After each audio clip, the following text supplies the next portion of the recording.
Thanks so much to all of the Nerdy Narrative patrons. Join now to support the channel and help pick books that I review. Link in the description. I have just finished listening to The Gate of the Feral Gods. This is the 4th book in Matt Dinniman's Dungeon Crawler Carl series. It's a lit RPG fantasy series. Hilarious, fast-paced, clever, endearing characters. The world building in this one is off the charts. This is a series that I highly recommend. It has fast risen the ranks of my favorite series of all time, and this book is yet another 5-star for me in this series. I still maintain that the audiobooks are the best way to consume this series.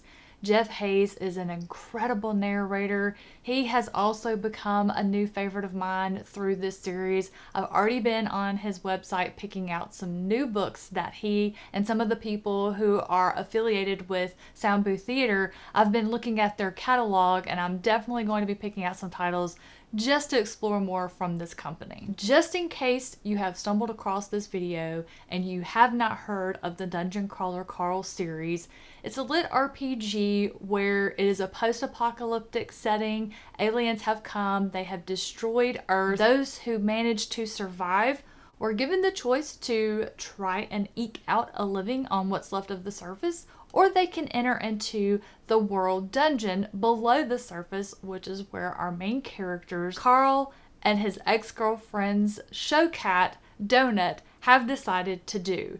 Each one of these books will contain 1 to 2 levels of the dungeon as they fight their way through in an attempt to solve the puzzle or complete a goal in order to descend to the next level. In the Gate of the Feral Gods, Carl, Donut, and the other remaining crawlers have descended onto the 5th floor of the dungeon. This floor really showcases Matt Dinniman's epic world building talent. This particular floor is divided into 4 different quadrants or bubbles. In one, there's a floating castle guarded by warrior gnomes.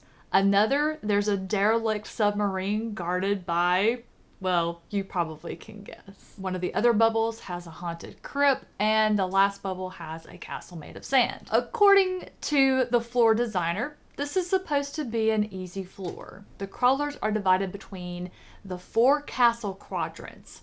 They have to defeat their castle, pop the bubble. They have 15 days to do it. The only thing that is a little minor concern is that it's an all or none situation. Every castle has to be defeated, all the bubbles popped, all within 15 days. So this is the first time that all of the crawlers have to work together in order to make it to the next level. The problem with this is there have been some characters who have just been coasting along because they had a particularly powerful spell that allowed them to basically duck and run. You have other crawlers who would just as soon kill other crawlers as they would mobs. There are some that have, I think, been affected by what they've been forced to do to survive, and they've sort of lost touch with their humanity. So who can be trusted? I do have to also say that I was bored out of my mind on the setup for the floor. The first couple of hours of this book, I was just going, oh my goodness.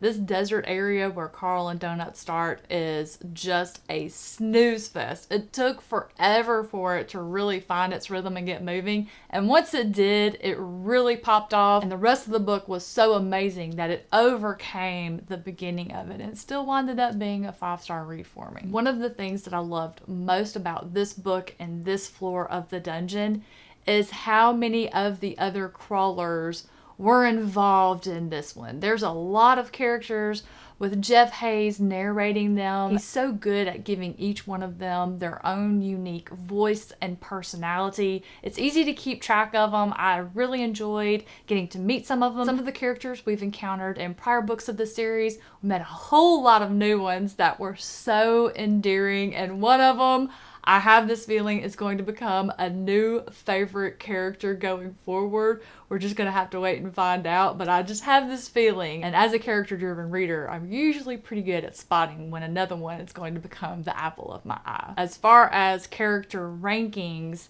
that hasn't changed. The AI is still my number one top favorite character.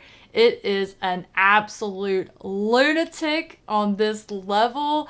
I have so many questions about this AI. I really hope I don't have to wait until the culmination of the series to get those answers. But in the meantime, Matt is doing a great job of keeping me on the hook, entertained. Oh my gosh, y'all. The AI alone is worth reading this series for. My other three favorites haven't changed. Prepotente, Carl and Donut. Katya has risen in the ranks. We got a lot of page time with her in this one. She's really starting to come out of her shell. She's not as timid. Part of coming out of that shell has been her getting involved in the planning process. She's shown how intelligent she is. She's become a real asset to the party. I've just really enjoyed getting to know her more in this book. I'll be curious to see in subsequent books what happens with her character. My potentially new favorite character, though, depending on what happens with her, and I'm not going to mention what she is or who she is, but I'm sure a lot of you know exactly who I'm talking about if you've read the series. Depending on if she leaves this floor with Carl and Donut and what kind of presence she has on the pages of the following book, I think she might be able to replace Prepotente in my top 4. We'll have to wait and see. I can just hear her in my mind right now threatening to kill my mother because I'm not saying she's my top favorite character yet. So while book 4 didn't give me a whole lot in the way of achievements, I understood it because this one was really difficult. They were having to use their noggins. They were having to work together. They weren't really able to spend a whole lot of time grinding, which is so important. As this level shows, grinding is crucial for these crawlers to build up their experience level as well as their spells and their other abilities. A lot of them got a very rude awakening on this level because a lot of them were a liability to the crawlers whose quadrant they were in. They were a detrimental part to the process. One other interesting thing that I took note of in this book is Carl has this mantra, and if you've ordered the first book, the hardback, the new one from Ace Publishing, it has it printed on the naked hardback. This mantra from book to book changes. It kind of matches the progression of the levels. It keeps pace with what's happening to these crawlers and Carl's determination to do whatever it takes to keep going forward and surviving. And that determination of survival changes too, because in this book, he's not only determined to save himself, but as many of the others as he can. Carl learns that he can actually make a non-playable character become aware that they are in a game and that it's not actually their real life. The first time he did this, the implications of what this could mean going forward just made fireworks go off in my brain. There were also some very interesting emergency loot boxes. I want to know what that means. There is so much intrigue in these books now. It's so shocking to me. This series starts off in book 1. It's hilarious. It's just this surreal thing. But then Matt Dinniman, like Carl and Donut and the other crawlers, he makes the readers aware of the fact of the enormity of this situation, what this actually means. It's so good. It's so good, to quote my friend Alan from the Library of Alexandria. And then something that I just find so relatable about Carl is he literally loots everything that is not bolted onto the ground. Who else can relate to that? Anytime I played video games, I would annoy people in my party so much because I will literally loot everything. If I can't use it, I can sell it. And I was always trying to make money because I was always wanting to buy stuff. Y'all, I don't know what else I can say to you to convince you to read this series.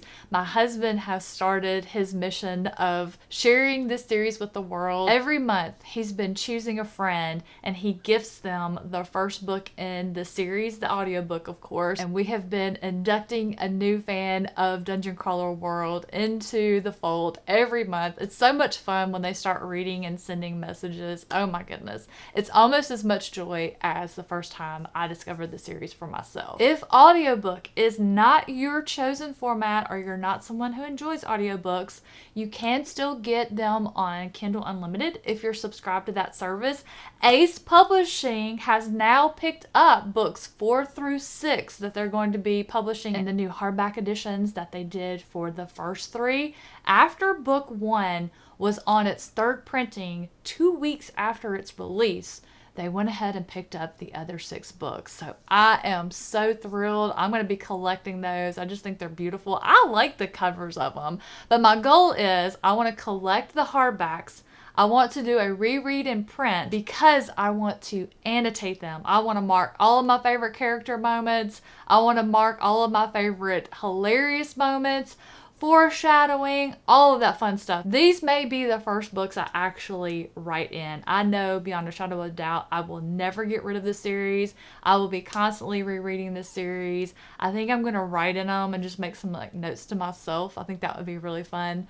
Will I be able to do it? Probably not. I'll probably end up writing on Post-it notes like I usually do. So yeah, you can get these digitally. You can get the new hardback. You can get them on audiobook. I believe you can still get the original self-published paperbacks if they haven't all been sold off of Amazon. I'm not sure if the author has some that he's still selling. I'll have Matt's website as well as Jeff Hayes and Sound Booth Theater linked in the description below for you to check out if you like. I'm going to wrap it up there, folks. I'm going to get started on the next book in the series, which is The Butcher's Masquerade. I'll be back with a review for that one, non-spoiler of course, as soon as it's ready. Thank you so much for watching this review. Hope you enjoyed it. If you did, hit that like button on your way out and let me know. Have a great rest of your day, and I'll catch you in the next one. Thanks again to all of the Nerdy Narrative patrons, with a special shout out to the Nerds Radiant: Chad, John, Gail, Amanda, Ashley, Star, Tara, Ann, Amanda, Andrew, Kate, Ev, and Sharon.